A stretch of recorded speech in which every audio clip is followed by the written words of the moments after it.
Welcome. It's my great honor and privilege to be here with all of you, and especially with these three wonderful women on the panel. And I just thought I'd make a few opening remarks, and we'll begin our dialogue and conversation, and hopefully you can all join in. The topic is not that easy a one, a dark night of the soul, but it gets right to the heart of so much of our experience. I don't think anyone that I know has not experienced suffering and pain in this world. And most traditions and individuals are trying in various ways to alleviate their own suffering, the suffering of those people around them. But to a large extent, the attempts to avoid suffering only make it worse. Temporary solutions often enhance the very kind of pain that we are trying to avoid. So I wanted to talk a little bit about manure to begin. So I think there are some farmers here. But one way of looking at this is thinking, what do we do with our manure? What do we do with the manure of the world around us? Literally, what do we do with all of the trash and manure that we create and then which we live? So there's many ways of thinking of manure. We can think of it as something dirty and smelly and that we have to get rid of. Or we could look at it as something that might be have some application. I grew up in Iowa, and every spring we would be very much aware of manure. It would be spread on all the fields all around. And that was what was giving sustenance and nourishment to the crops that were up here. I think often we don't want to relate to our manure. We don't want to look clearly at the suffering that we have caused one another and the darkness within our own selves. So the issue of suffering, the issue of darkness is so much a part of our lives and also a part of the spiritual struggle. Sometimes I think people are very romantic about spiritual practice and spiritual path, but at some point or another, we come up against it, come up against what is really raw and basic in our own life and experience. And we have the challenge of wholeness, what it might mean to be whole, which is a similar root to holy. What parts of our experience do we reject? What parts of our world do we reject as manure, and what parts can we integrate? Can we integrate all the aspects of ourselves without shame or embarrassment, with great loving kindness and compassion? And can we be vulnerable and open in whatever is arising within ourselves, and release the rejection of any part of ourselves or of the world, and instead embrace it with kindness and compassion? What's inside of us and what's outside of us mirror one another. So there's nowhere to really place the blame, but there's a lot of places to place compassion and kindness and acceptance and growth. Without confronting all aspects of our lives and the world we have collectively created together, it will be very hard to attain wholeness, and will always be in a defensive or a struggle to avoid pain, to hold on to pleasure, and to always have to be on the alert to any kind of leaks in our protective system. So this panel is about honesty, about vulnerability, about noticing those parts of ourselves that are most challenging, and looking directly at the kind of suffering in this world. I've always liked to close with something I found very helpful, because it can be so overwhelming. My friend Joanna Macy talks about how much activism can lead to despair and discouragement. Because you look one way, there's one problem, look another direction, there's another, and there's a million problems all around. And this great Buddhist teacher, Shantideva, said that if there's a problem that you encounter and you can fix it, go ahead and fix it. If it's a problem you cannot fix, don't stress about it. Let it go and do what you can do and make a difference you can make in the circumstances of your own life. Thank you very much.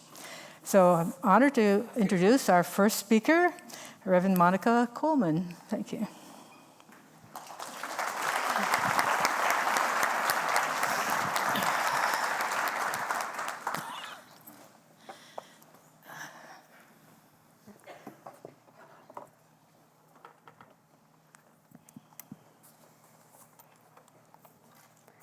Wade in the water, wade in the water, children, wade in the water. God's gonna trouble the water. Fear of the dark is learned behavior. We grow in the dark. I mean this in literal terms. In the darkness, the wet, sticky darkness of the womb, we grow. In this place where there is no sight, we grow. We grow with the sound of our mother's voice that whispers and sings to us, with the soothing movement of our mother's gait that rocks us to sleep, with the taste of what our mothers eat, we grow. We grow in the dark, wholly dependent upon another to care for herself in order to care for us, knowing, loving, and needing this darkness to survive. And this is not women's wisdom, it is the wisdom of life. And still I have seen my child go from growing within my own darkness and sleeping in the dark to being afraid of the dark. Someone told her, God, who? Was it something we read to her, some other kid, some cartoon I let her watch when I stepped out of the room? But someone told her to be afraid of the dark, that the darkness is a home to her fears, that darkness and blackness is bad, that she is not safe in the dark. So I tell her of her time inside my womb. Well, I remind her that she is not alone, that she is safe in my darkness. And still we speak of the dark night of the soul. We speak of a place where grief turns to despair, and despair turns to depression, and depression devolves to hopelessness. I know this place too.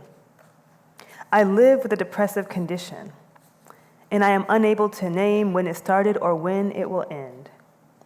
The 9 months I nurtured my daughter in darkness were filled with hormonal-laden depression for me. I do not just sleep through dark nights. I live much of my life in this dark.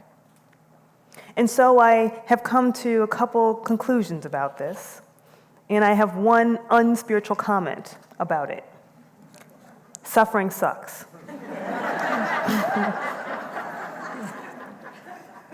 Sure, depression can be a messenger. Perhaps suffering can be the conduit to growth and learning. But in real life, it's hard to think there's something I'm supposed to know or learn, or that others should know or learn from my depression, from my suffering. I am loath to say that we suffer in order to grow. It's nice when we can grow or learn after experiences of suffering. But generally speaking, suffering kicks rocks. Sometimes weeks or months or years after a depression, with a lot of help, I can see a lesson. In the depression, I can say I remembered something important I had forgotten, or I found a new part of myself, or I learned new skills for operating in the world. But that never eases the pain at that time. At the time I am blinded to any fable-like moral, I have no time for reflection, no time for growth. I am just surviving in the limbo that is depression.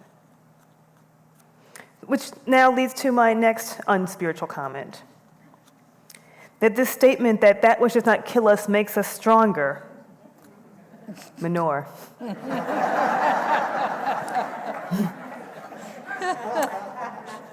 Here's the idea. Some people believe that when they endure terrible emotional and physical events, they should emerge triumphantly. They should be a wiser, stronger, and shinier version of who they were before. And some theologies state that it is only through suffering that individuals and communities can achieve salvation, or positive transformation, or redemption. And because of these ideas, so many of us suppress how painful parts of our lives really are, because we're busy trying to show that we have it all together, that we are unbreakable.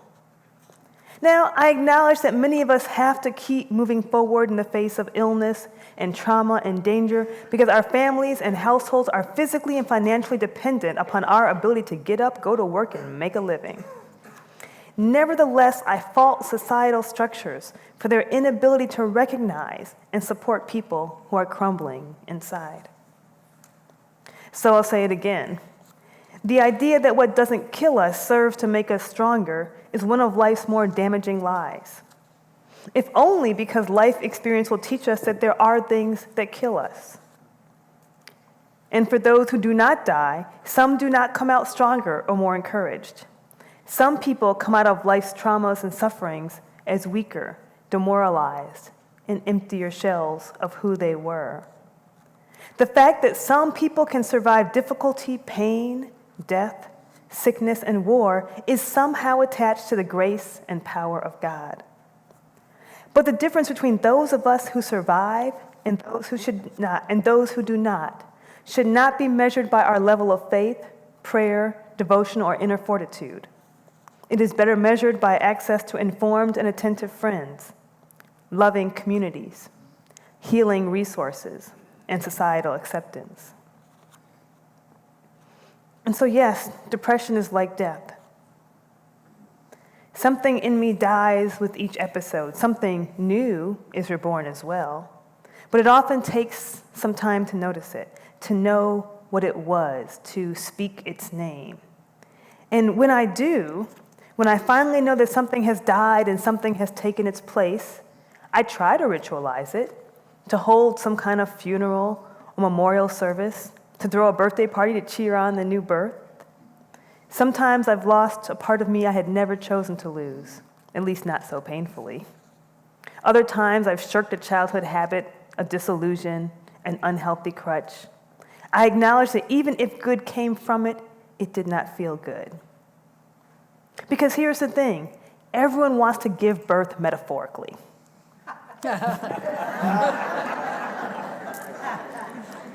Us religious people, we love the idea that the dark night of the soul is a prerequisite to rebirth. That we must go into the dark night of the soul in order to heal. That some difficult, painful, lonely journey precludes our bright paths forward. The truth is, birth is hard and risky. Labor hurts. It literally hurts. For hours, for days for some. And birth can involve severe bleeding, infections, high blood pressure. Every day, approximately 830 women worldwide die from preventable causes related to pregnancy and childbirth. Maternal mortality is higher in women living in rural areas and in poorer communities. Black mothers in the U.S. die at 3 to 4 times the rate of white mothers, one of the widest of all racial disparities in women's health. To put it another way, a black woman is 22% more likely to die from heart disease than a white woman, 71% more likely to perish from cervical cancer, but 243% more likely to die from pregnancy or childbirth-related causes. And many of these deaths are preventable by addressing inequalities in access to and quality of reproductive, maternal, and newborn health care services, most of which vary in quality by class, income, and racial bias. So basically, we need more midwives, doulas, and good health insurance for all. So I'll say it again.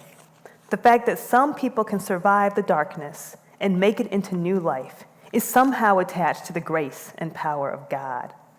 But the difference between those of us who survive and those of us who did not should not be measured by our level of prayer, faith, devotion, or inner fortitude. It's better measured by access to informed and attentive friends, loving communities, healing resources, and societal acceptance.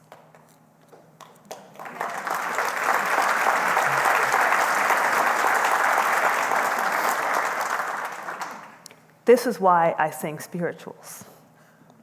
Wade in the water, wade in the water, children, wade in the water. God's gonna trouble the water. I need spirituals. Created by enslaved Africans in the United States, spirituals express both suffering and dependence on faith.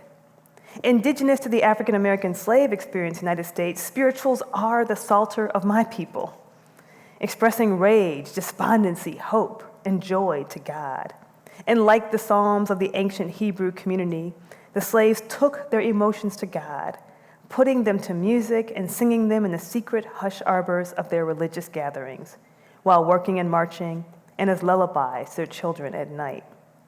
Many scholars have argued that spirituals even served an insurrectionary role by encoding the path to freedom in ways the slave masters could not understand.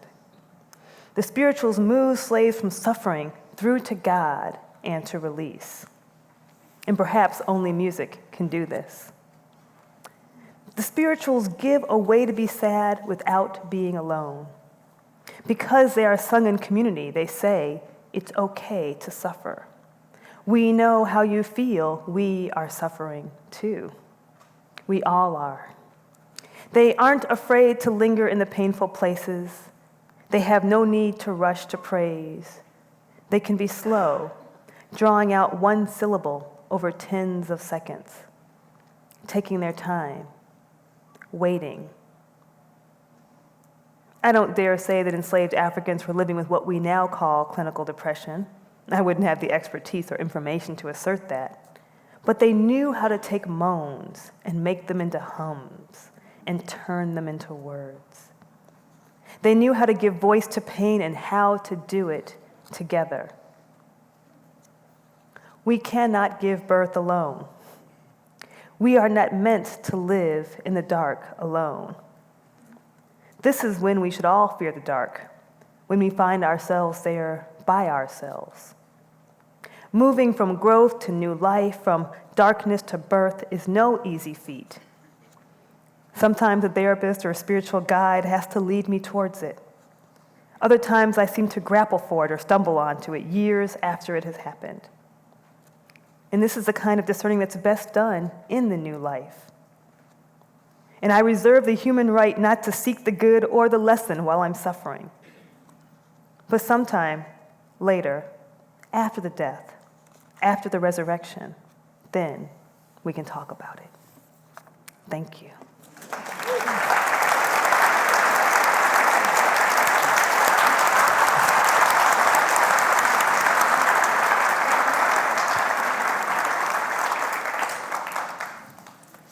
So before we go on to our next speaker, I might invite any comments or questions. It certainly raised questions for me, especially in light of a virtual epidemic of depression and anxiety in our society, especially among young people. And many colleges notice just overwhelmed. Right. And what is that about, and what is our response? And you can learn so much from your very brave description, experience, your personal experience. Yeah. Thank you. Yeah. Nothing? Maybe just a comment on you talked about the African American community and the strength they have, and I mean, they're an inspiration to me, and it's an incredible source of inspiration. Yeah. Thank you. I mean, I love how, this happens in the South, right? Everyone can sing the spiritual with me. And I push liturgically that we have to keep our spirituals, even in the midst of, new and more modern ways of worship. They're such an important part, I think, of not just the culture, but even of kind of an American way. Like, it's like jazz, right? Of expressing ourselves and where we are, and in ones that let us linger in pain, right? So much of our faith teaches us to be happy, right? And to be triumphant. And this is a part that says, not always. Yeah, it reminds me of also the great blues tradition too, where I mean that's perfect example of manure, taking that pain and making some beautiful and kind of raw statement of it. Also, your notion of community is so important. I'm so glad you brought that up, because what I found is a lot of times when you're feeling bad or other people having a hard time, then we become very isolated and lonely and ashamed to kind of let it show. Right. So there's a sort of pretense of everything's okay, but deep inside, it's really hurting. Exactly. So when there's a community of support, it's so important. It's not just an individual, that's isolated. What draws us into the light, I would say, right? Or that darkness isn't bad if you're there with other people, right? If you're not alone. Yeah, it's like pain on pain, feeling bad about feeling bad, and wanting to hide it. I mean, how often do we do that? We do. Yeah. Okay, so without further ado, I'd like my honor to introduce Kenza Isnasny. Sorry. Thank you.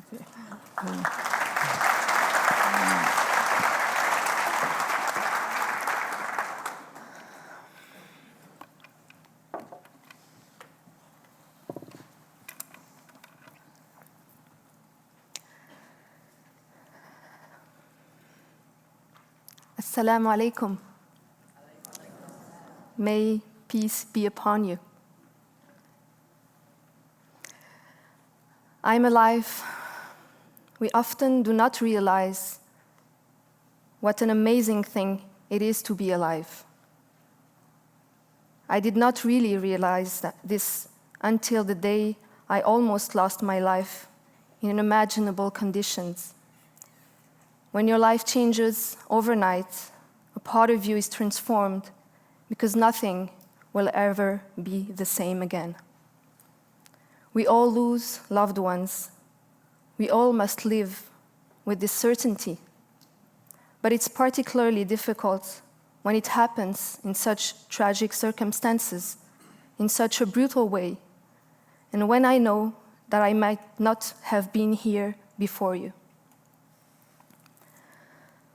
On May 7, 2002, in Brussels, with rising right-wing extremism and anti-Muslim hatred in the week of 9/11, around 4 a.m., our 80-year-old neighbor, consumed by racism and Islamophobia, broke into our home. He fired 12 bullets at my mother, Al-Haji Habiba. أشهد أن لا إله إلا الله وأشهد أن محمدًا رسول الله. I bear witness that there is no God except Allah, and that Muhammad, the messenger of Allah, is the messenger of Allah, were the last words that I've ever heard from my mother, amidst shots fired for several minutes that seemed like an eternity. My father, Isnasny Ahmed, was performing the dawn prayer, Fajr. He died with bullets in his back while prostrating his forehead on the prayer mat. My brothers, Yasin and Walid, were not spared this cruelty either. At only 6 and 11 years old, they were shot several times until they pretended to be dead in an attempt to stop the massacre. These little angels hide seeking refuge until they were rescued. And I had my eyes closed. I lay on my bed, frozen. I implored God to wake me up from this nightmare. I was paralyzed by fear, clueless of what I should do, if there was anything I could possibly do. I saw my life roll before my eyes. I closed my eyes and I prayed, "My God, will I die? Are these the last moments in this world? My God, please spare my life. I do not want to die. Save my family. Please let all this just be a bad dream." I reopened my eyes, only to realize that everything was indeed real. Quickly, I felt something transporting me to my balcony to take shelter. The assassin entered my room, but he did not see me. He then set my room on fire.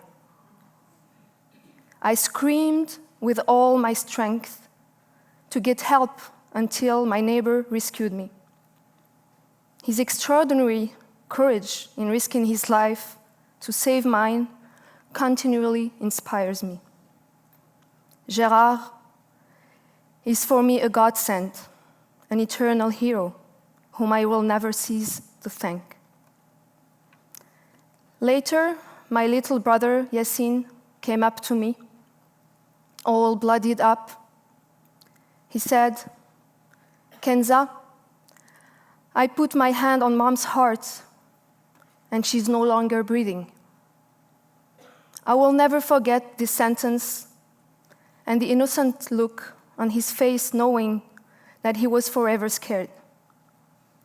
My other little brother, Walid, made it through the ordeal despite several bullet wounds. I kept hoping that it was a horrible nightmare and that at sunrise I will find my family safe and sound again. But I found myself in the hospital, and there I was forced to face my worst nightmare, one that shook up whatever was left of my life. My parents had been found dead on the scene. They were gone, and all my hope was gone.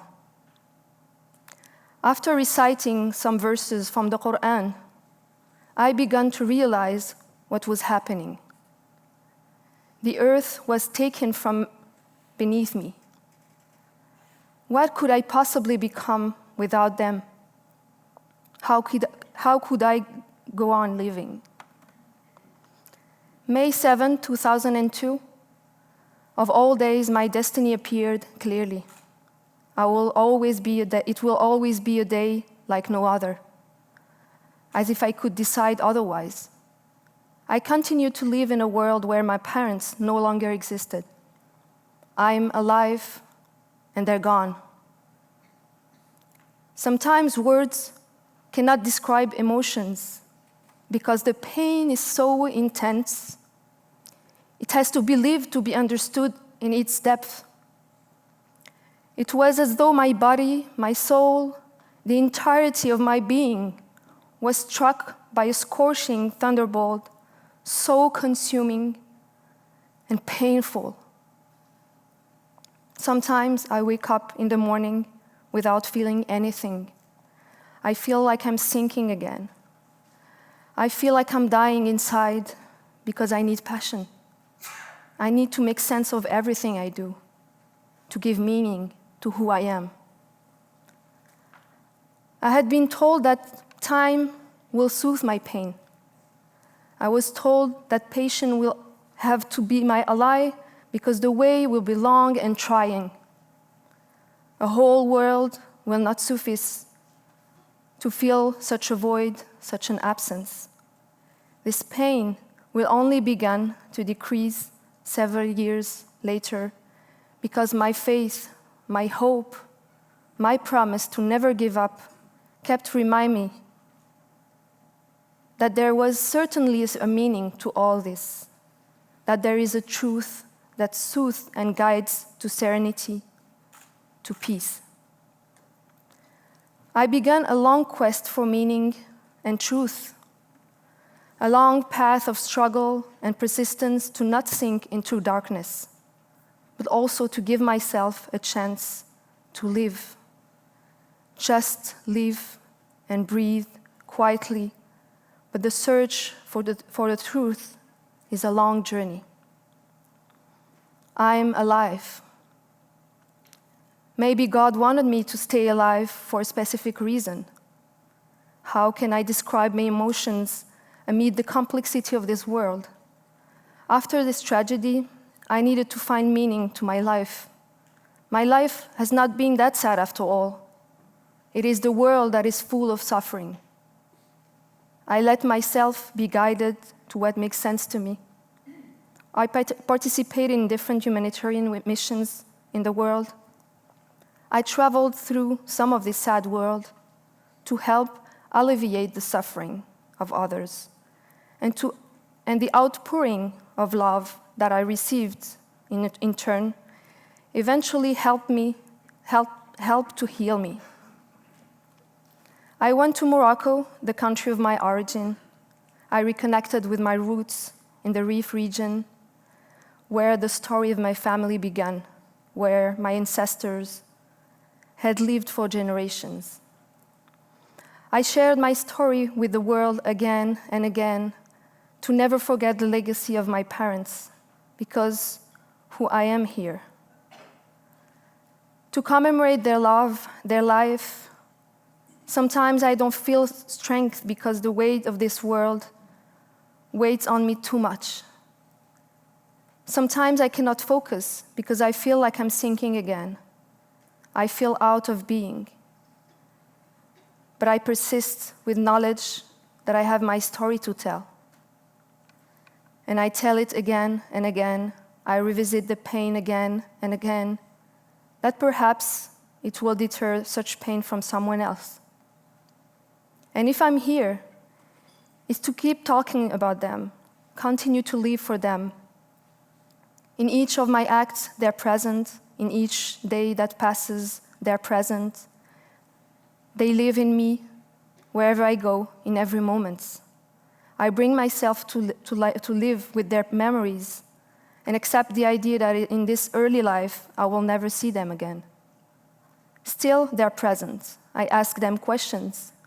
I consult them in my imagination. Often, I indulge my imagination. I imagine what they would think of the woman I've become. I imagine the subtlest expressions of their faces. I imagine them talking to me. It's true, I think of them with less tears. Now and more of a smile. I miss their tenderness, I miss their laughter, I miss them to death. In depth of my flesh, I carry their memories, all that they have left for me. Everything reminds me of them. I keep on going, and I carry in me their hopes too. I do not want to hurt anyone. I just want to give the best of myself. I have a deep conviction that everything is possible in life.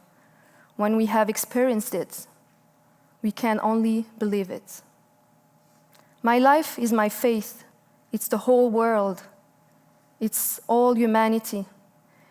Its immensity makes me want to dream it, to imagine it, to make it real, to embellish it, to make it fair, to shape it with the best possible features that exist. My life is now filled with the daily little magic moments of simplicity, happiness, laughter, and sharing. All of this drives me and makes me stronger. But still, I need meaning. The taste of travel and adventure has taught me great things. I meet people, and I meet myself too. I travel to be.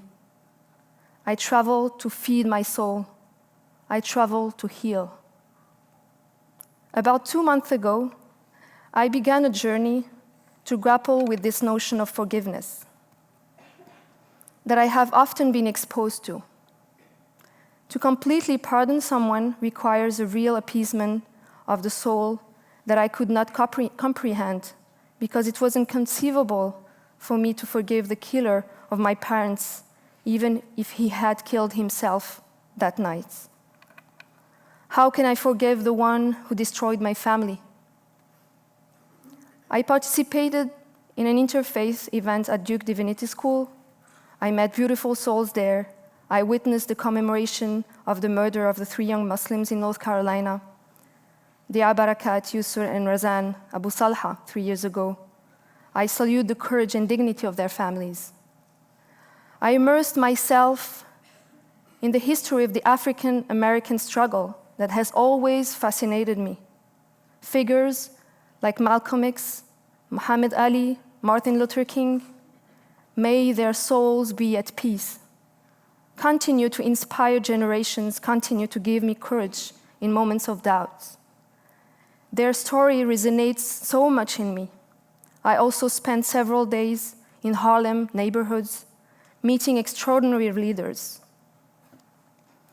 And I came to Louisville to be in the presence of my sister, my role model, Gray Henry,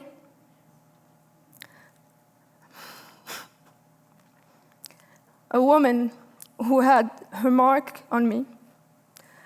Her words, her presence resonates in me. I'm thankful to God for the few moments I was blessed to spend with her in her universe. It is the grace of God and her encouragement that enables me to stand here before you today. I'm thankful to God when I've been honored with this invitation for the Festival of Faith at this meeting we had with my brother Mustafa and my sister Sarah at the Center for Interfaith Relations. I met this imam in St. Louis, Missouri, who forgave the murderer who savagely killed his son, a very intense moment.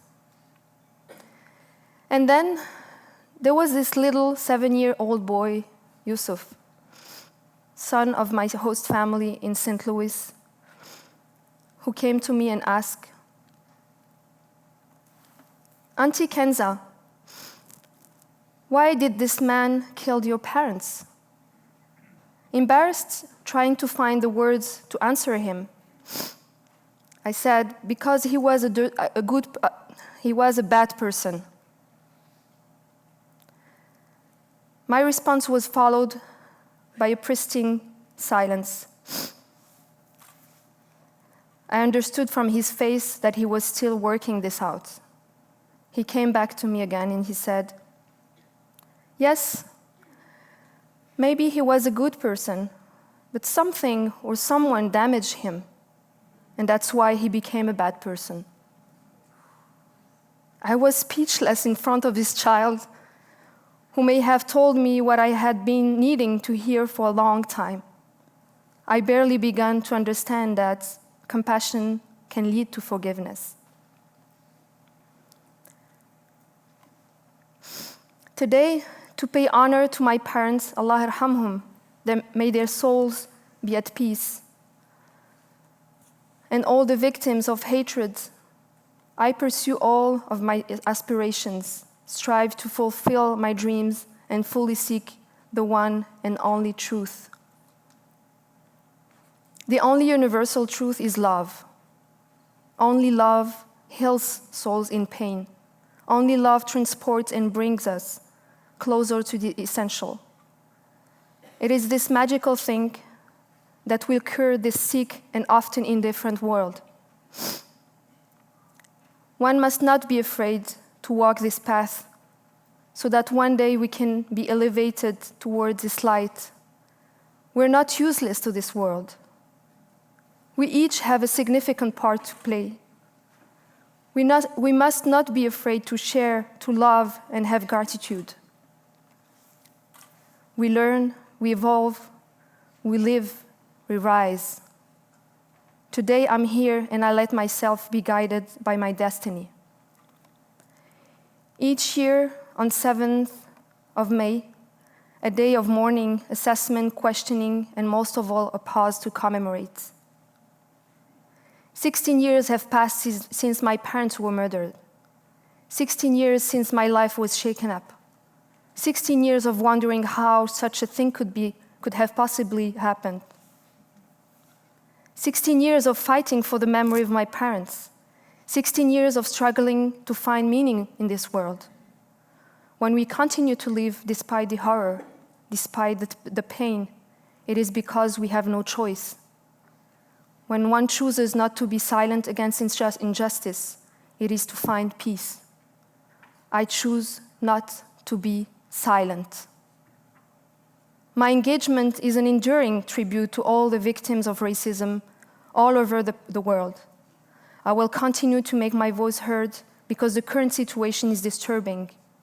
I will continue to raise awareness of the need to prevent the rise of racism for as long as necessary. Now is no longer the time for speeches or promises.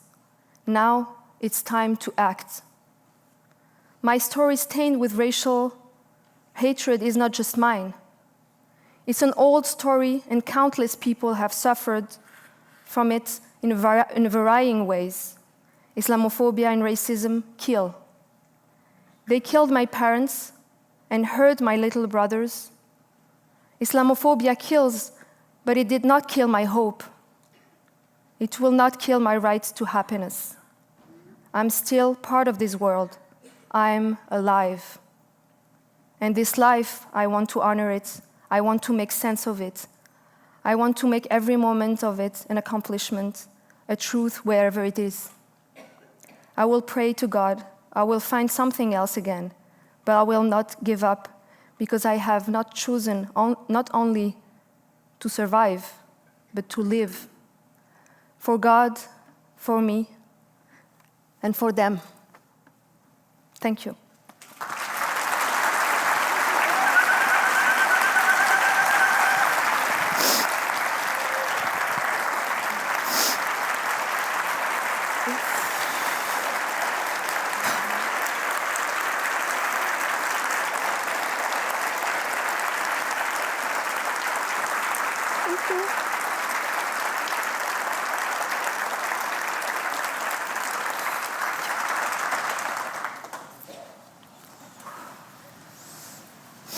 Thank you for being so honest and generous in your story. It's very moving. I can't imagine. Are there?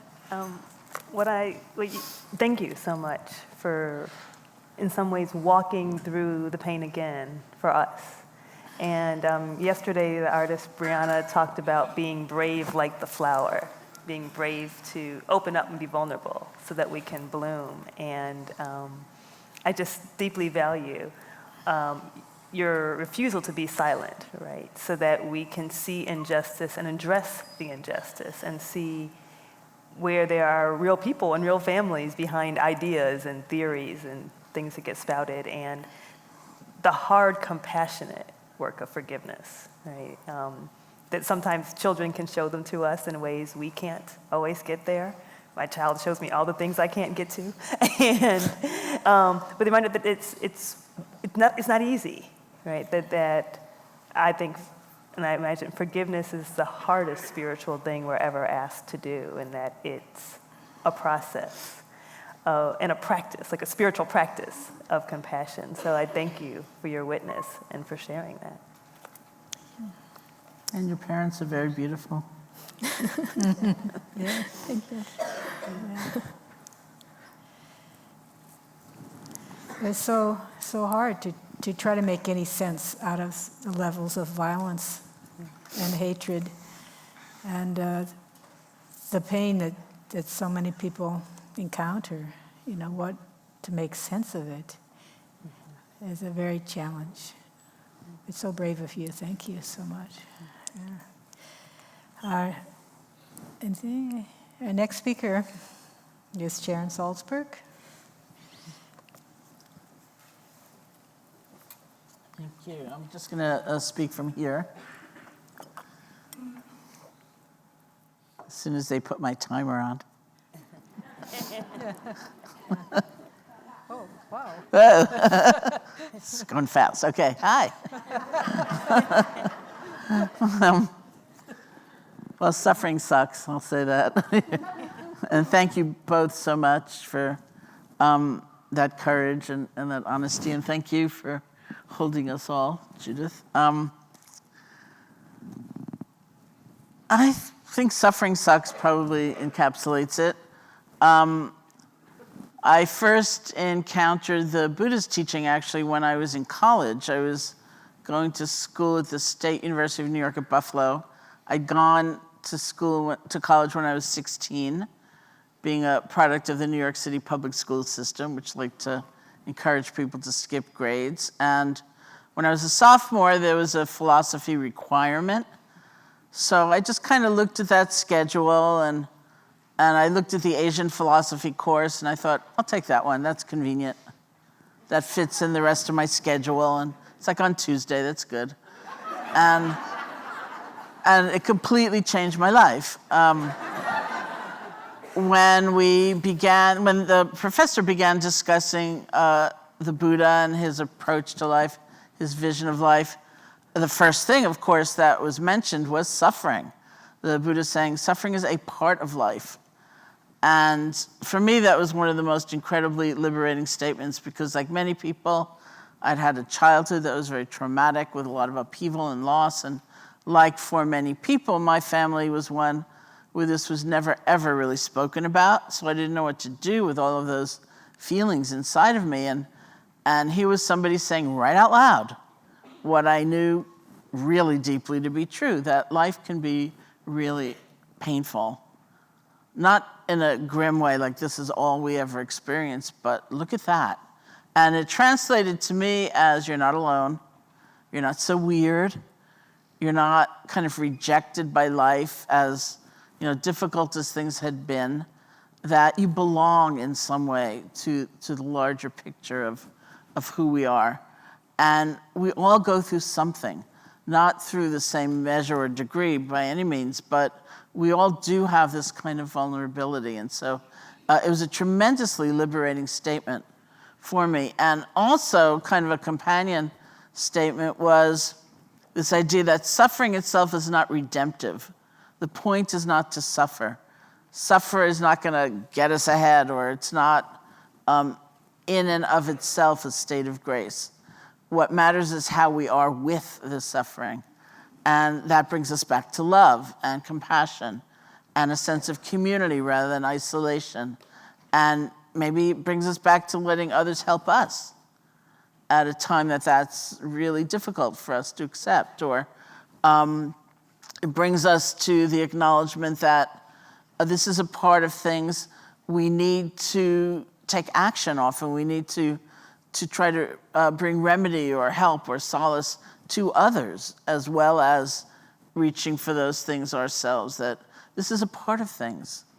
And so rather than falling into the kind of bitterness and resentment and isolation and that people often do, even with a fairly minor kind of challenge, we can possibly utilize the suffering in such a way that it brings us together to an acknowledgement of okay, here we are.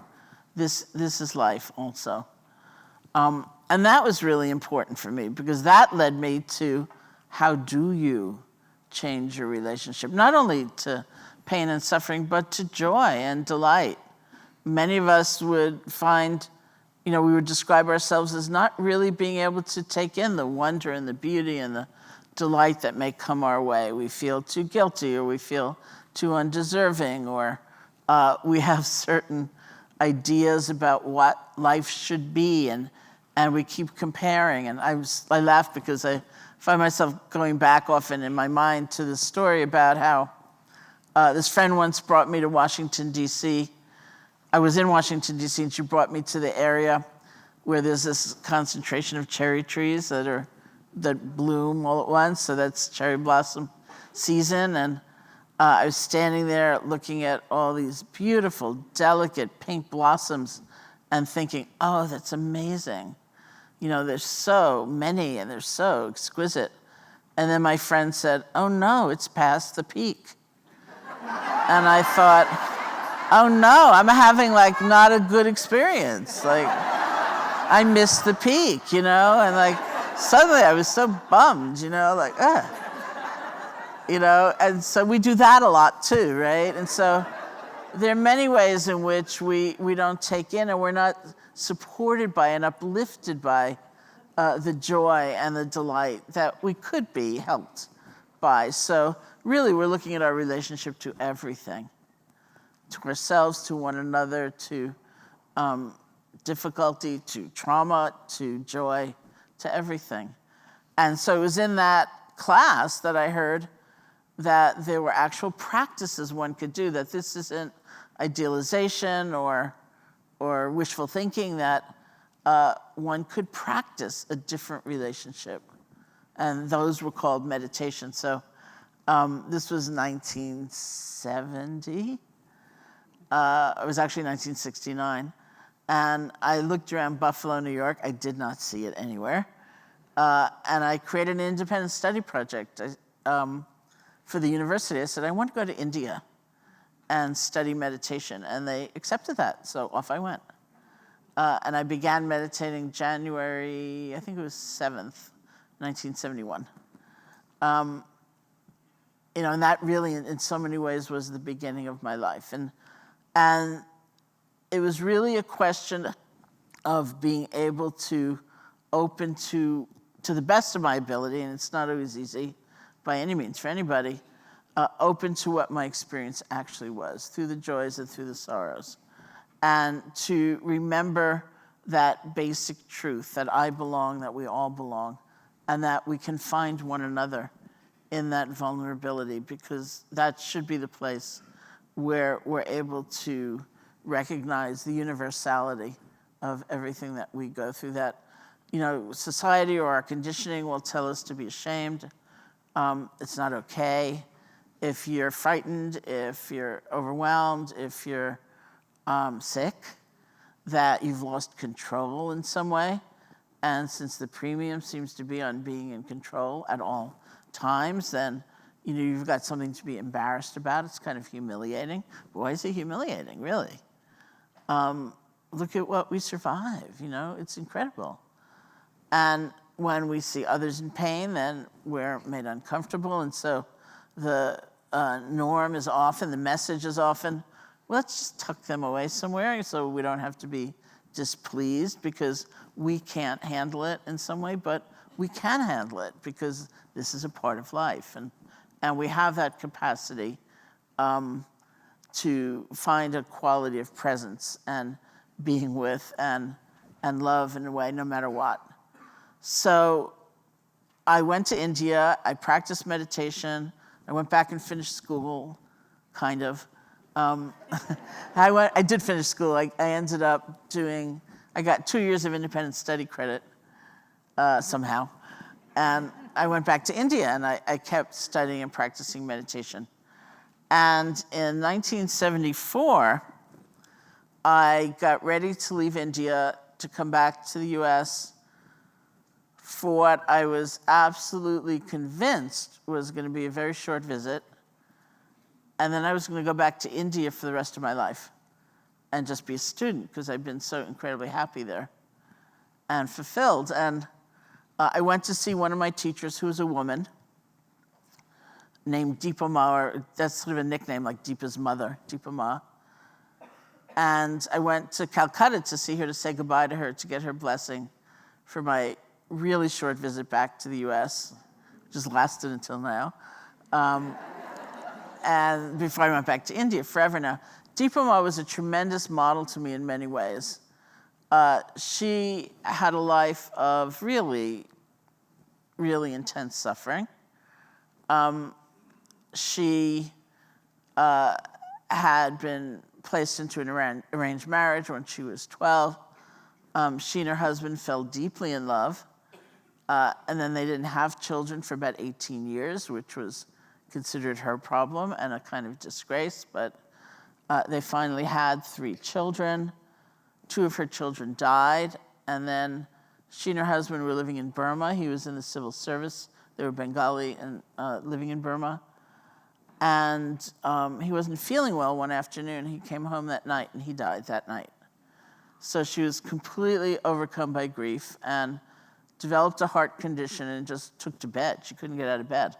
And she still had this one daughter, Deepa, to raise. So she was in bed, stricken. And the doctor came and said to her, "You're actually going to die of a broken heart unless you do something about your mind. You should learn how to meditate." And she went off to the retreat center to learn how to meditate. The temple room, the meditation room, was on what we would call the first floor. And they say she was so weak, she couldn't even walk up the stairs. She had to crawl up the stairs to get into the meditation room and practice. And somewhere in her practice, her reconnection to herself, her connection to a bigger picture of life, something happened so that grief somehow began to get metabolized as compassion. And I would say that she was maybe the most loving person I've ever met, in a very simple, ordinary way, like not self-preoccupied, really giving, and very gentle. And it was uniform because she knew whatever your life looked like, it could change on a dime. And so she was this enormous model for me. And so I went to say goodbye to her. I told her I'm going back to the US briefly, and then I'll come back to India forever.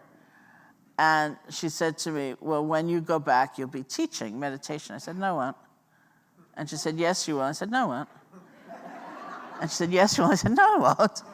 I'm not going to do that. I can't do that. It's too awesome. And, and I'm not worthy. And anyway, I'm coming back forever."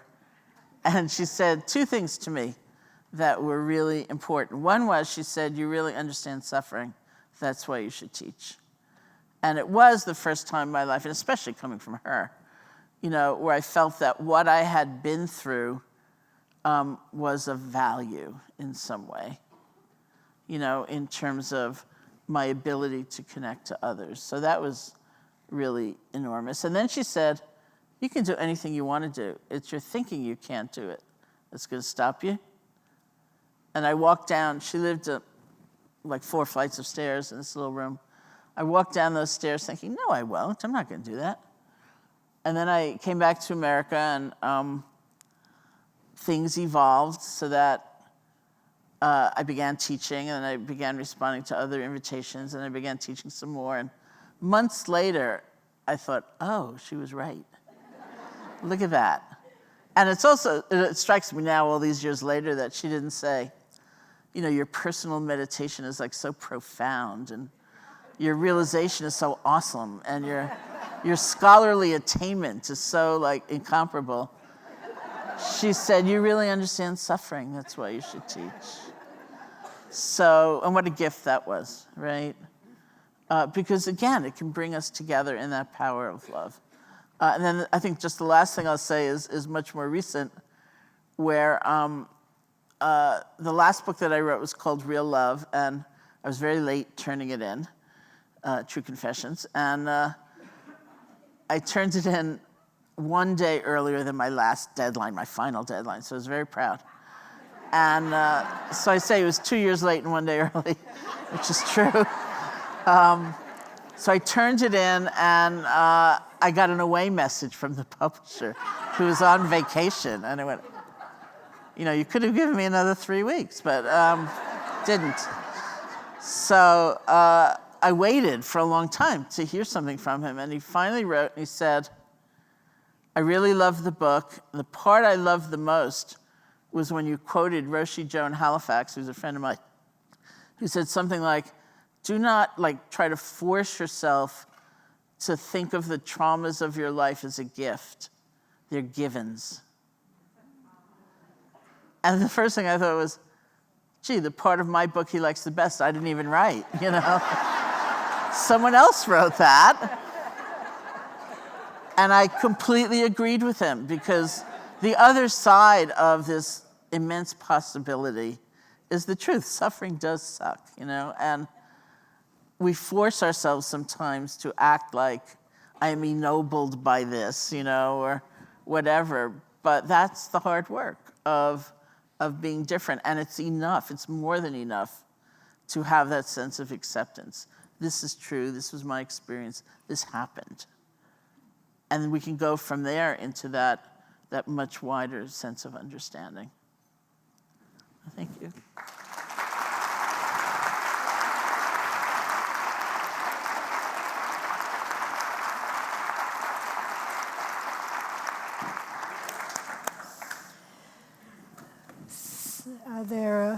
Would you like to comment? Thank you so much, Sharon.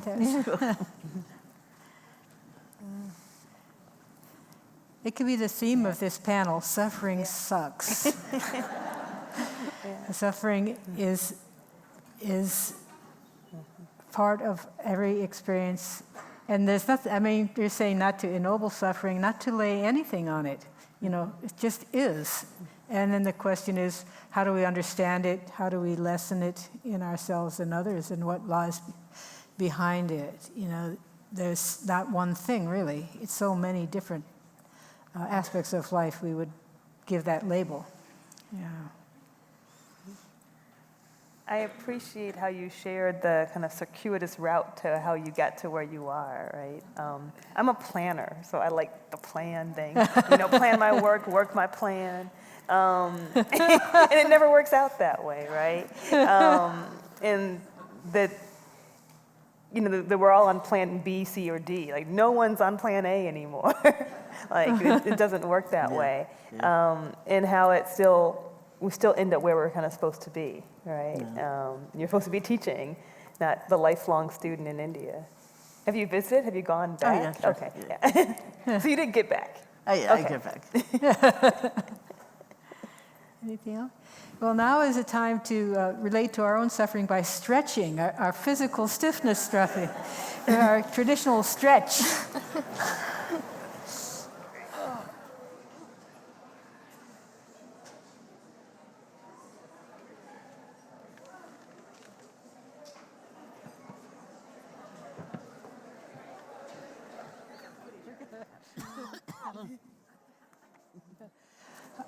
Hello again.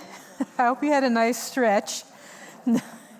Well, now we're going to have a little interlude.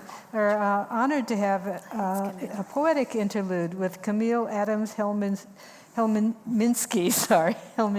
Sheikh, co-director and founder of Threshold Society, a nonprofit organization rooted within the traditions of Sufism and dedicated to facilitating the direct personal experience of the divine. She has been working with the Mevlavi tradition of Sufism for over 30 years and has helped to increase awareness of the integral contribution of women to the spiritual path of Islam with her book, Women of Sufism, A Hidden Treasure, Stories and Writings of Mystic Poets, Scholars, and Saints. Camille recently published an important book on the 99 names of God in Islam, which will be available at the Fons Vitae table, the North Lobby, Friday morning. So welcome, Sheikh Helminski.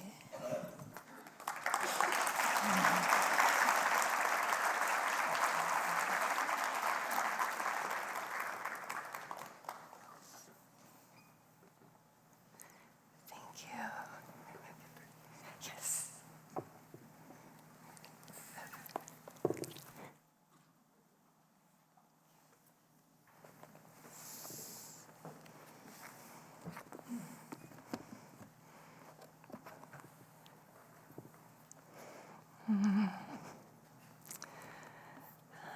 Bismillah ar-Rahman ar-Rahim. We begin in the name of God, the infinitely compassionate and infinitely merciful.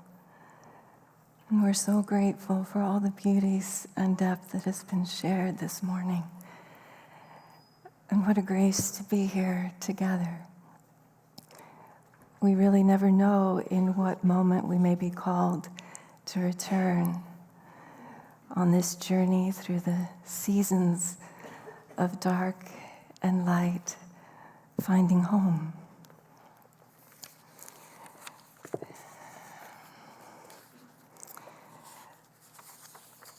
Along the way, the mystic poet Jalaluddin Rumi reminds us, observe the qualities of expansion and contraction in the fingers of your hand. Surely, after the closing of the fist comes the opening. If the fingers were always closed or always opened, we'd be crippled. Our movement is governed by these two qualities. They're as necessary to us as two wings to a bird. Even so, these hearts are muscles of spirit, ever learning from contraction and expansion, stretched and stretched again to incorporate that vastness.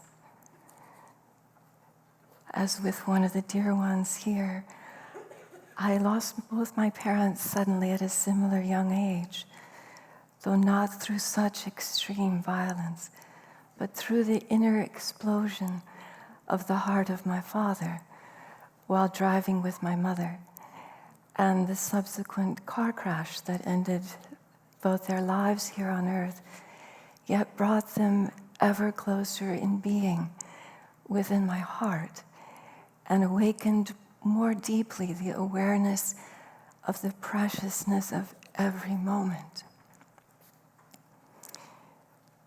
We're called again and again to stand with truth, to face reality in the midst of mystery. In the midst of darkness, we learn compassion. The prophets, the saints, the holy ones, all have borne the burden of weighty love, even some, like Jonah, in a moment reluctantly with doubt of their capacity to enliven the mandate from the beloved, the source of life. In this human life, yearning, turning within, even deeper into the darkness, we discover the light burning bright and the waters of mercy gushing, and the tender green plants that have the ability to spring forth. As Rumi puts it, the water of life is in the land of darkness. And Shams of Tabriz reminds us of a saying of the Prophet Muhammad, don't see me as superior to Jonah, because he lived his ascension, his mirage, deep in the sea, within the darkness of the belly of the fish, while I made my mirage beyond the seven heavens. To consider truth as bound to heights or depths is to assume that truth could be limited by location. Our longing propels us. And within the poem we share, the word God might be heard as Allah, as that one beyond all description, and yet so intimate within our hearts, supporting and sustaining us when we turn in recognition of our need for sustenance from the source of all sustenance, of beauty, of wisdom, of strength. That you, that reflects through every face, as it's said in the Quran, wherever you turn, there is the face of God. And our hearts are broken and broken and broken again until what remains is the beloved. And that is what we see, sparkling everywhere.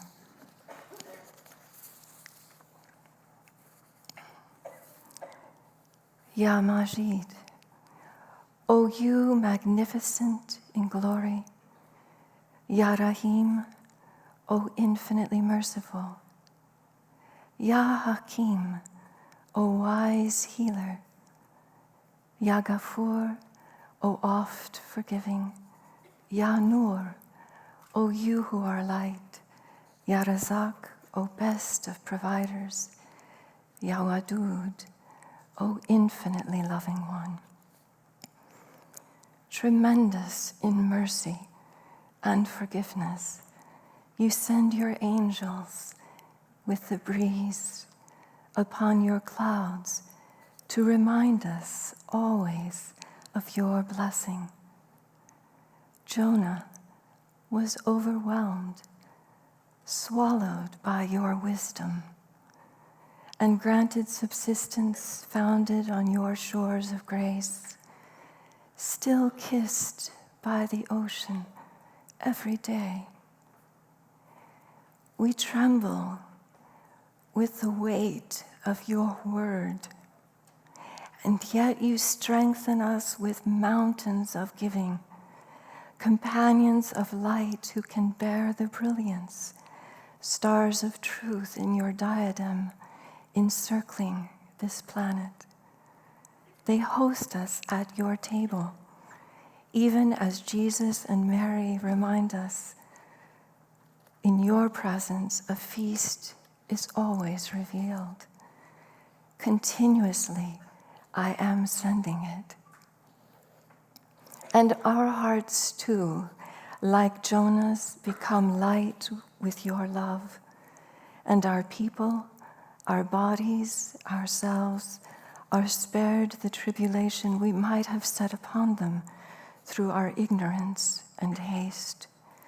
Ya Majid, all praise be to you, sustainer of all worlds. Ya Nur, Ya Razak, Ya Wadud. And sealed with the Quran. Clearly does he spell out these messages to people of inner knowing. For truly, in the alternating of night and day, and in all that God has created, in the heavens and deep in the earth, there are messages indeed for people who are conscious of her. With every difficulty comes ease. God is with you wherever you are. She is vastly forgiving, all embracing in her love. Said Jesus, the Son of Mary, O God, our sustainer, send down to us a repast from heaven. It shall be an ever-recurring feast for us, for the first and last of us, and a sign from you, and provide us our sustenance, for you are the best of providers. God answered, truly, I am always sending it down to you. And in honor of this beautiful spring, in the midst of which we find ourselves here in Loveville, as we've come to know it, a little remembrance. O Creator of all thankfulness, Ya Shakur, thank you for the early robin's song. It is dark, yet they know the light will come. The darkest hour is just before the dawn. Sometimes we doubt it will return. Your birds trust in your beneficence.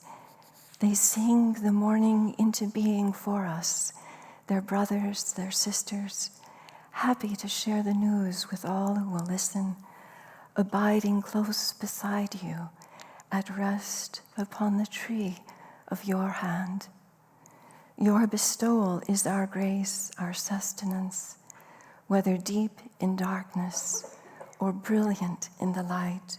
Your nurturance reaches us by bright and hidden ways. Never would you abandon us, for we are of you. There is no way to disintegrate what you have so intricately woven. Pattern upon pattern reverberates with the music of the spheres. Venus and Mercury and Mars sing their songs high above the horizon of our thoughts, and we kneel in adoration and in awe of your creation, the tangible realization of your love, pulsing light through all darknesses, there and here within our hearts. Salam alaikum. May peace be with us.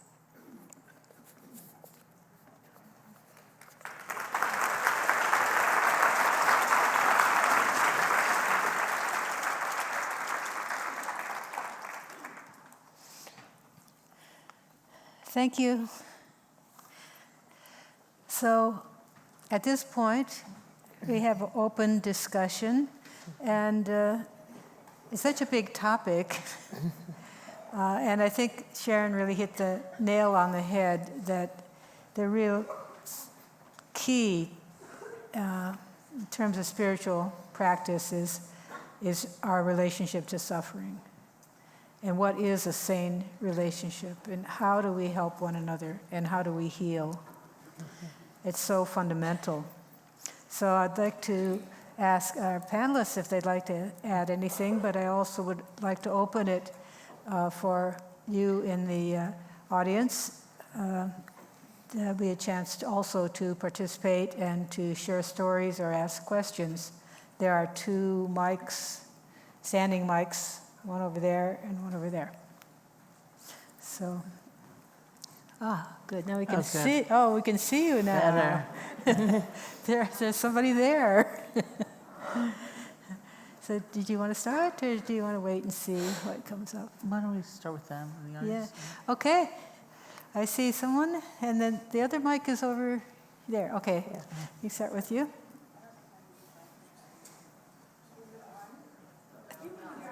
Yes, I think so. Good. You can't? Just stand a little closer to it and say, All right. Yeah, Oh, it worked. yay. Thank you all. This was beyond meaningful. And I'm from Iowa. I wanted to ask, I just wanted, can I share? And then maybe this will inspire discussion. My husband's mother was a butterball turkey lady in Illinois, and that's the coolest thing about her. But she was a wonderful mother, and I heard the funniest story. She raised 3 boys and a girl, and when they would be fussing and feuding in order to get the most attention, who do you love most? We're whining about the injustices of siblings. She would just look over very seriously. She also taught junior high home ec, so she's kind of a tough ass. And she just would look over at the boys and look at one of them and say, "You've suffered more than most."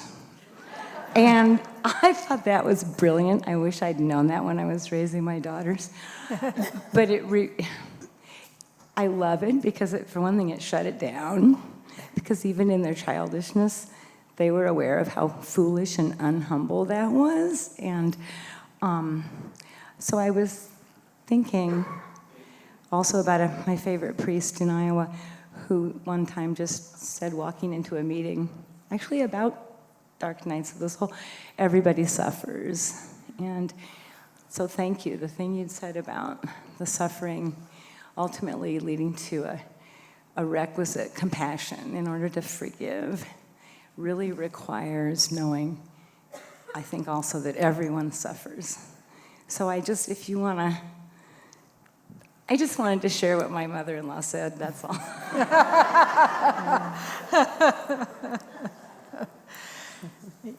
What you said reminds me, there's a beautiful image in the Tibetan Buddhist tradition of the Bodhisattva of compassion having 1,000 arms, 1,000 arms and 1,000 hands. And it said that every moment of suffering produces another hand of compassion.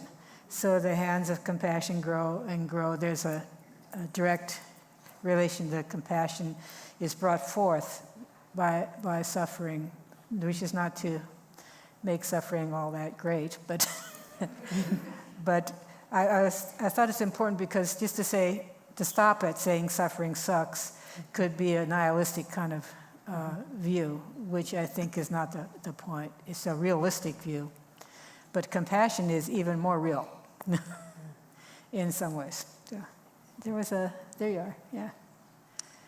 One of the things we learn at a gathering like this is that our ideals are expanding exponentially and our abilities are expanding linearly. There's a growing gap between where we think we should be and where we actually are. Having said that, I'm thinking that the ideal is not so much forgiveness as not to have condemned in the first place.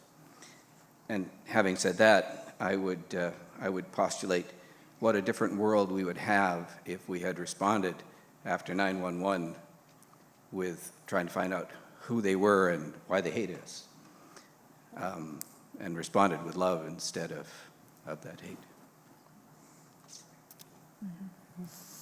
So, would you like to respond, any of you, to that? Well, what the conversation reminds me of is a bit of what you talked about, Sharon, about meditation, right, as a practice, right? So it's not that we get out of suffering, we don't. It's how do we live, right, in the midst of it. And the practice helps us not just with suffering, but also with joy.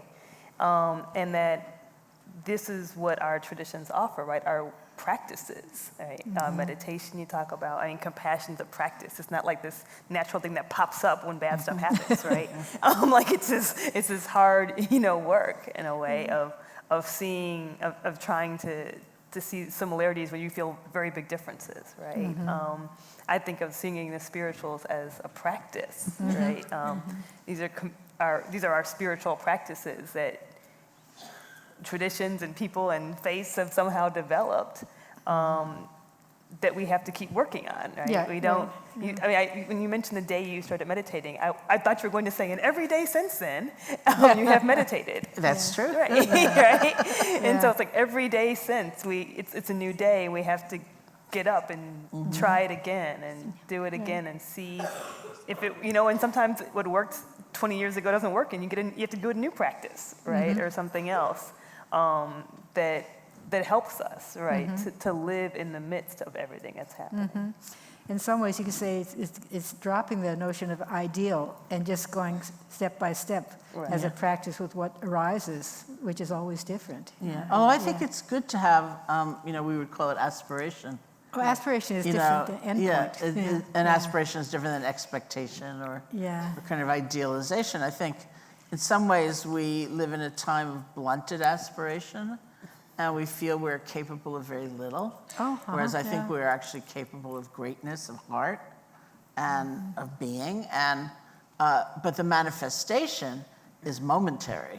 I don't think that's necessarily a bad divide.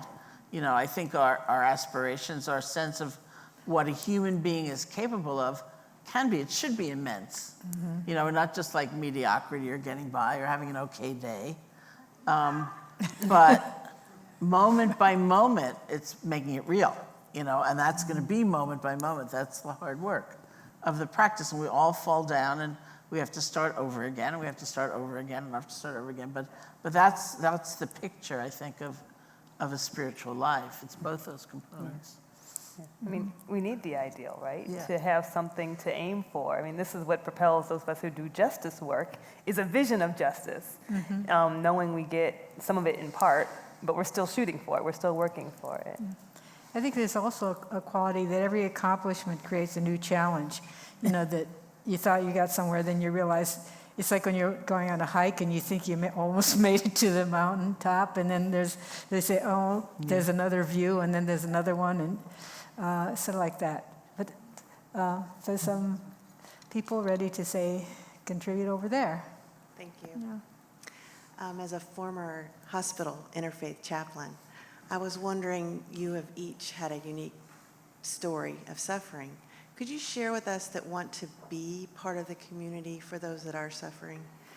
What is it that helped you within your community? Was there a time? Was there someone that sat with you? What was it that helped you to feel like you weren't suffering alone so that we can imitate that?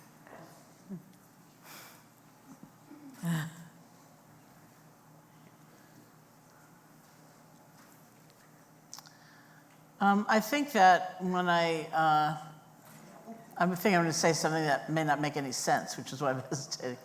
But when I went to India, even though my teachers were offering me methods, which was really important to me because I felt like the method meant that I was free, that it was up to me to put it into practice. I didn't have to kind of believe somebody or rely on somebody else's vision of what's true. I could make it real myself. But more in response to your question, it wasn't the method, it was their presence and how they were with me. And in some odd way, the reason that I was hesitating, trying to think if this made sense, was that even though they were offering me methods, they weren't trying to fix me. It wasn't like somebody saying, well, if you only do 3 hours of meditation a day, you'll be fine. Right. They were saying, this is helpful, I find it helpful, many people find it helpful, give it a shot. And then in their actual presence, there was something else happening, which was just a kind of pure witnessing. And in that, there was such deep acceptance. Like, yeah, this is your experience, not like if you'll get out of it soon or something like that. And that, I think, is the gift we give to one another. It's terribly hard, not to try to fix somebody, or offer that kind of advice. But I think when we are really together with someone in that way, things emerge just out of that moment, out of that space that gets created that are much more useful, probably. Thank you. Yeah, maybe I would share my own experience. When I remember, going through this pain and difficulties, I usually have, I used to have very negative feedbacks from people, looking at you suffering after many years, and usually they refuse to see that and even to listen to your suffering. So I think it's very important to listen and be present. This is very simple. You don't need to do more than that. And another thing that helped me was to be connected with nature. Nature heals. It's an incredible energy, and also, as I mentioned in my presentation, was to reconnect with my roots, with my ancestors, my land. So that's the reason I went back to Morocco. Yeah. I would, I guess, to add, agreeing, I've had great teachers, right? And very much like you're saying, Sharon, it's not as much the content of what they teach, but for me it's been the way, and literally sometimes teachers, other times my peers, right? My professors, my peers, therapists who see that I'm not just a suffering, right? Where you're in it, you're like, all I am is suffering, all I am is the pain, all I am is this feeling, and who somehow see a me in the midst of that, right? And are able to name that and call that to me. Like, I see that you're still here, you're still whatever it is they might say, to be able to see something I can't see, or access something I can't, or to believe in a potential I can't see, and to keep believing it when I don't think it's there. For me, that has been salvific. Thank you. Yeah, I like the mention of nature and just simply being present, because I think the notion of fixing ourselves or others can be a big obstacle, and the kind of exaggerate the sense of being broken, Right. and you're seen as whole, or when they're not being fixed. You actually get fixed more, I think. It's very odd, but yeah.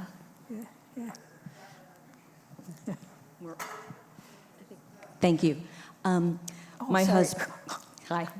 My I'm husband. sorry, I'll get to you next. I forgot about that one. Sorry. So we were going to alternate, I think. But you can go. I don't care. It's You fine. go then. Okay, so thank you all for being here. I'm really blessed to be here today with my mother. And so I know, even though I try to connect with my grandmothers who have passed, it is a real blessing to sit in the same room with her and share all of this with you and with her. And so, like a good mother, she gives me lots of suggestions, so she asked me to ask you all a question. And so she was thinking about, yesterday, I think I just saw Nina walk in the room, and she told us about an experience of getting a snake bite, and out of that came a teaching that she needed, I believe it was that she needed to approach conflict from her feminine side instead of her masculine side. And so we're thinking about darkness and the how we approach darkness maybe from a feminine side versus a masculine side. And I think particularly curious about Kenza's brothers and how they are dealing with this and how they're doing today.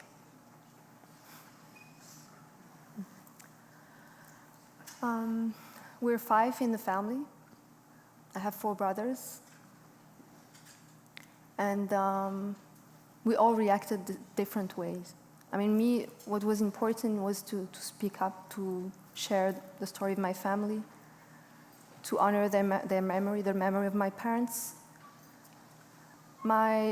Physically, thanks God, they're doing, I mean, they're fine, alhamdulillah. But they're still struggling really hard. And that's why I'm here, for them too. It's really, I mean, yeah, we are not the same, we're all different, but I respect the way they continue their path, the way they're trying to heal. Thank you. Hi. My husband is a really compassionate man, and in the past, well, kind of often, when I get upset and I'm frustrated and angry with myself, he always says this one thing, and it is, I think it's a Buddhist teaching, and that is to be in this moment is to be at peace. And when I'm angry and frustrated, it's not helpful for me. So my question... True. So my question to the panel is, when you're dealing with people in your life that are angry and maybe blaming other people for this and that, and I just clench and I want them to stop, but I also would like to help. I just was wondering if you have any ideas of how to deal with anger like that when people are pointing fingers. Sounds like one for you, Sharon. To be in the moment is to be in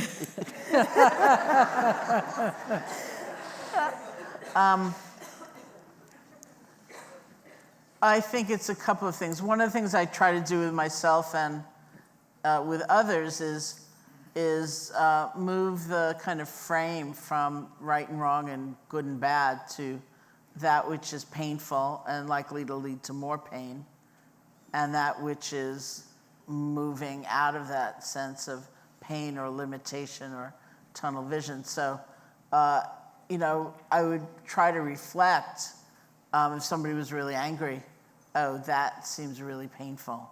Not like you're weak, you blew it, you're, get it together or whatever, but wow, that just looks really painful. Or that seems really painful, it sounds really painful, whatever.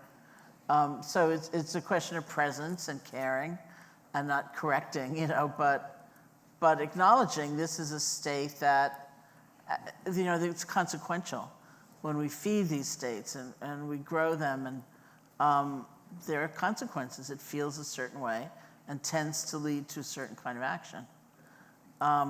This is a beautiful statement of the Buddha's. I always found it beautiful, where he said something like, if you truly loved yourself, you'd never harm another. If you truly loved yourself, you'd never harm another. And, we see that those states in us, when we lash out or when we're causing pain, they're coming from a place of pain. And that's the place to start, is acknowledging that pain. So that's probably what I would do. Mm-hmm. I think another side of it, I experience it and is a practice challenge is the receiving of anger, how to release that rather than hold that. And I think sometimes that you can just feel it in your body, coming in and kind of filling you with this pain, and how to let that go and recognize anger as kind of an energy of the situation, which sometimes has actually insight and often is very destructive, and not personalizing it too much, either to yourself or to the other person, is helpful in kind of managing it. But it's never easy, for sure. Maybe one more on this side, since I was favoring that side. First, thank you very much for the opportunity to contribute. I have a question about mindfulness. There's been criticism that mindfulness is in some ways not a great idea because it trains us or it allows us to shut down some of the reactions, the biological impulses of stress, and that ultimately that may not holistically be healthy. And as we see school systems like the one in Louisville sort of cultivating mindfulness training, it brought concerns up. And then I did more research and found out that some of the earliest adopters are people like the US military and the corporation Monsanto, which during their mindfulness training developed GMOs. And so I wonder, do you find this legitimate criticism? And if so, should we or can we guard against what's now being called McMindfulness or mindlessness? Yeah, McMindfulness. Yeah. Well, first of all, I would say, just as a slight reframing, I don't consider them early adapters. I'm an early adapter. Or Judy's an early adapter, or anybody in any tradition who has taken upon these techniques, especially, I'd have to say, when I first came back from India in 1974, having received my own teacher's blessing, and I was starting to teach, and I'd be at a party or some social situation, and people would say, "What do you do?" And I'd say, "I teach meditation." And they would kind of go, "Oh, that's weird." Or occasionally they'd say, "Did you meet the Beatles when you were there?" And I'd say, "Well, no, actually, sadly, they went when I was in high school." And anyway, it's a different tradition, but nobody used the word mindfulness then, unless you were, either a scholar, of certain kinds of texts, or a practitioner, which was not the military and Monsanto. I think every criticism in some way is legitimate, in the sense that it should all be listened to, and I think you should never be kind of guarded and say, well, it's not worth hearing. I think it's all worth hearing. I think there are ways in which the word is not understood totally, or the practice certainly is not understood totally, and it's not meant to be kind of abstracted from a whole view of how to live, which has to do with compassion and connection and so on. So we live in interesting times, because that abstraction is in some ways happening, but even some of the more controversial manifestations, like there is a movement toward teaching mindfulness in the military. And the way it started was by people teaching veterans, to see if suicide rates and some of the really terrible, crushing suffering could be ameliorated. So everyone liked that and was in favor of that, and then somebody had the thought, well, maybe it's a preventative. What do you do then? Do you deny people the possibility of, we have a country that has a military, and, these are very controversial and difficult and provocative questions. I don't think of mindfulness as a practice which makes you kind of cold, or I don't know what it means that it depresses the stress reaction, except that you know, if you have an overwhelming freak out and you're always in fight or flight, that's not that good. And, or freeze, which is the new one, which I thought, oh, that's me, you know.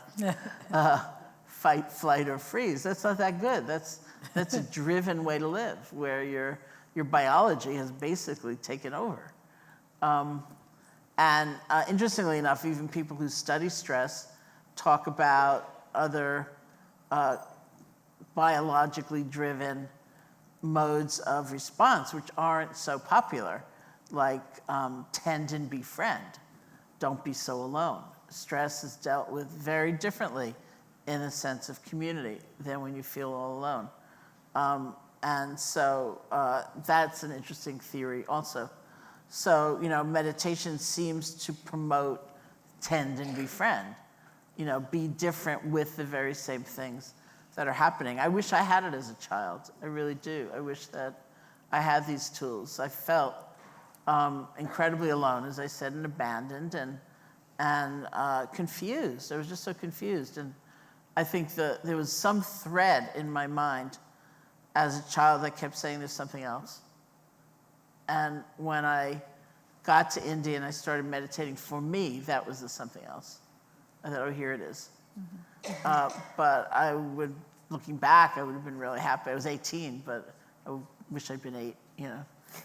So I'm glad to hear the controversies, and, you know, I hope that the dialogue would always be open and kind of honest about all that. Yeah. And your journey to India also kind of reminds us that spiritual practices don't float in the air and we grab them out, right? That they come in a context, right? That our practices develop from our faith and our beliefs and our culture, and that it's part of a whole. It's not like a one little thing you grab out, right? That's right. And so, you know, even being present with someone and the things we've talked about that are helpful, it's the whole that makes it all work, right? So it's like it's spirituals and community and beliefs and some medicine and some therapists and a theology about who God is, right? Like all of it together. Yeah. And so I think when we try to extract them and forget or don't even know the cultural or religious context from which they emerge, then all types of things go wonky, right? Because the practices they're part of this whole designed to help us be whole in the midst of life. Right. Well, thank you very much. It's been an honor to be hearing your dialogue and discussion and to explore this together. And thank you for participating with your questions and your stories. And I think that there are some announcements coming up at this point, and then we'll have our traditional closing moments of silence. Right, so before our announcements, let's thank our panelists.